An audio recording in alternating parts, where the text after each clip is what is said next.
Basta siya nahina yung ano. Nakakalimutan ang ginger. Gagawin natin yan. Gagawin ko kasabay po ng halos maluluto na rin. Pakita ba yan?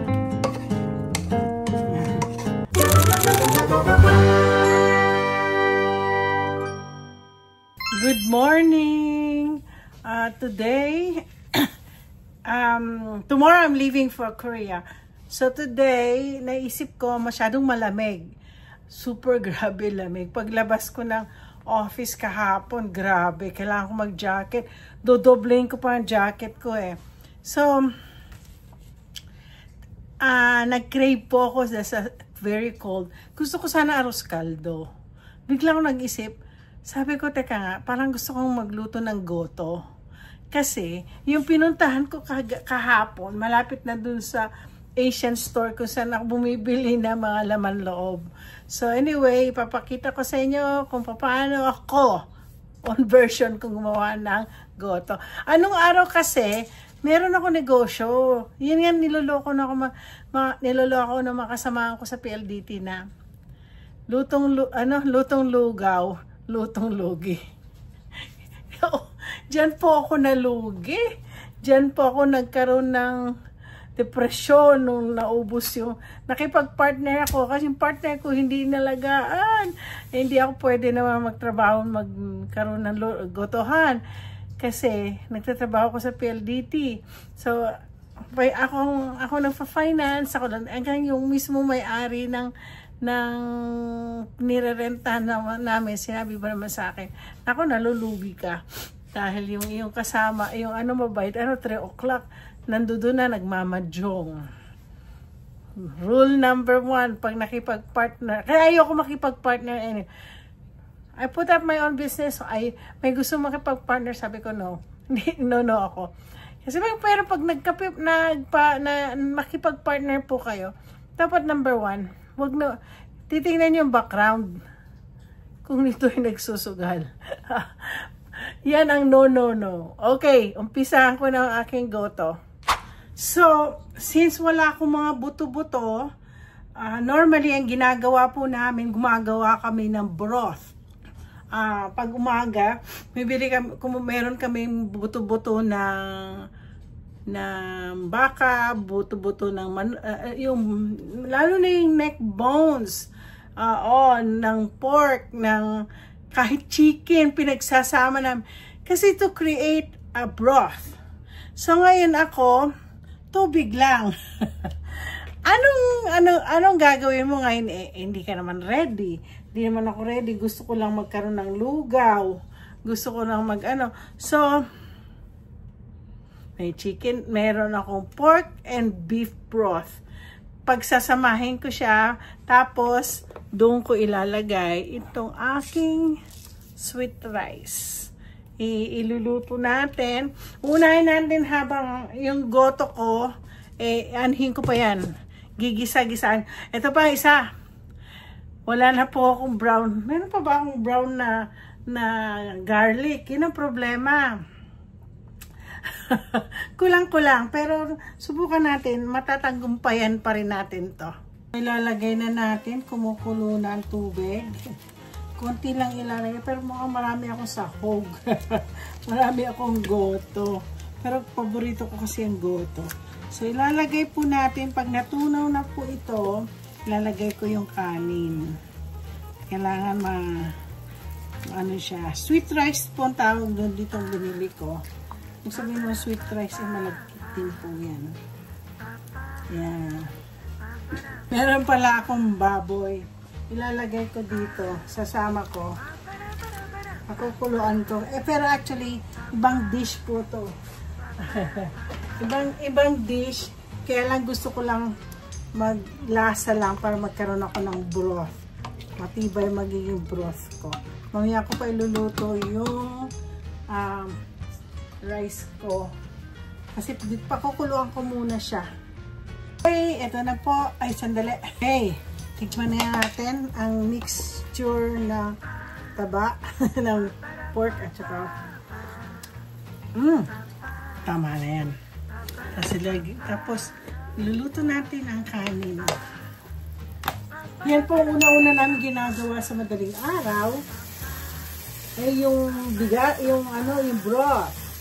Tapos, hahatiin na. Ilalagyan po namin ng dagdagan ko pa ng konti. Hindi po ako hindi ako. Natatawa ako kay Chef RV. Kasi siya din patansya-tansya. Sabi ko, parang ako. So, i-stir lang po natin ang rice hanggang sa ang tagal din po nito, no? Since kulang po ako sa tawag nito sa garlic, gagamit po ako ng garlic powder. So, garlic powder ang aking gagamitin. Ayan. Para nasa siyang garlic. Tapos, ayan, ba natin? Gagamitin ko tong kosher salt. Ayan. Konti lang. Ayan. Parang mahina yung ano. Ayan. Kosher salt ang ginamit ko po. Tignan natin. Ay, nag-ano na pala. Ito ang pinakamahirap ay mag-steer. Guys, i-half-cook ko lang muna siya kasi higisa ko po yung goto. Okay, gigisa-gisa tayo. Gigisa ko. Damihan ko yung bawang. Ito na lang natitirang bawang ko. Mabilis ang pagluto ng siyempre, sibuyas.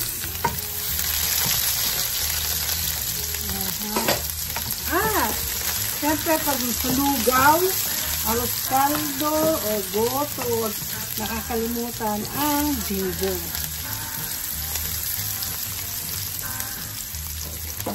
Ngayon ko lang na-figure out. Ubus na pala ang patis ko.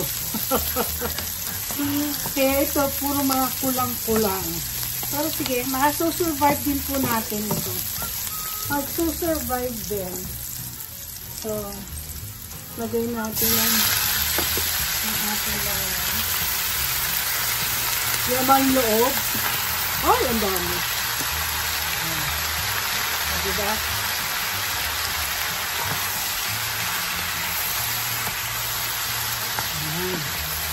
Oh my goodness. Alam niyo, sabi nila, mabaho daw ang laman loob. Sa akin, wala akong pake. Kasi, gusto ko po ang ano. Gusto ko ng amoy ng ano.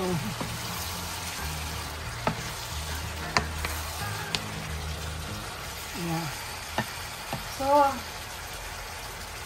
naglagay na ako ng, hindi naglagay pala ako ng sauce.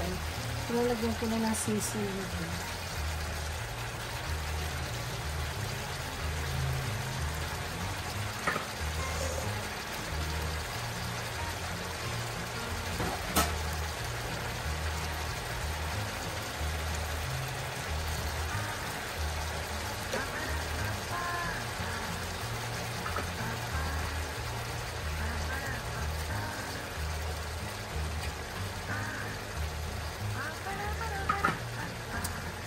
Sana po masarap ang aking goto. Doon sa dati kong tindahan, meron talaga main broth. Tapos gagawa po kami meron na po kaming mga kanin na naka-stay doon. Pero kasi mga ibang customer gusto nila ng arroz caldo na chicken, gusto nila ng goto. Nakaano na po yun, naka-set aside. Yung chicken namin madalas adobo. Yan.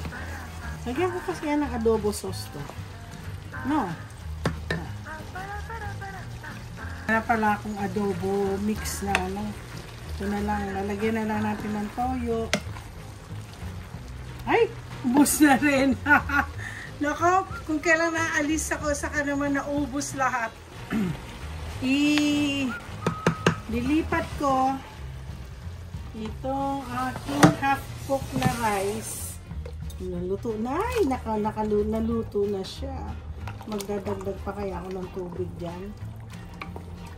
Tapos, gagawin ko, kasabay po ng halos maluluto na rin siya. Ilalagay ko na po yung goto.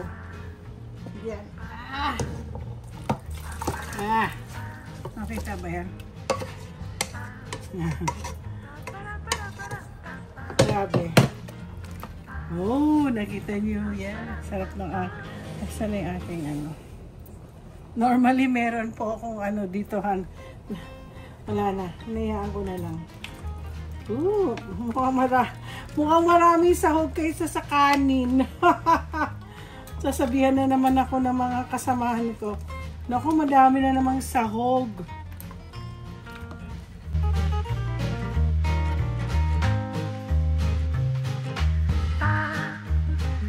Yan, pwede na po siyang kainin. Malamig po ngayon. Ito po ang lunch namin sa opisina. For sure maraming tao sa opisina ngayon. Dahil kami po ay ito na last day ng ng filing ng taxes. So lahat ng mga client ko ngayon ay nagpapanik. Teka nga. Uy, asarap!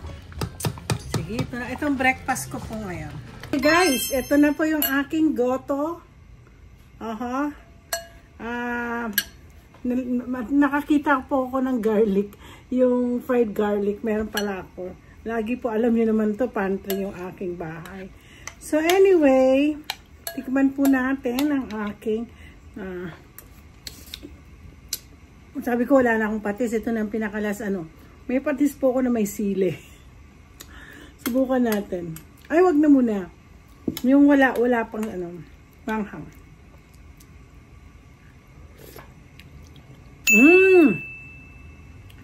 Masarap. Kaya, huwag kayo mag-alala. Pero talagang natural po na paggawa po kayo ng broth is yung mga buto-buto.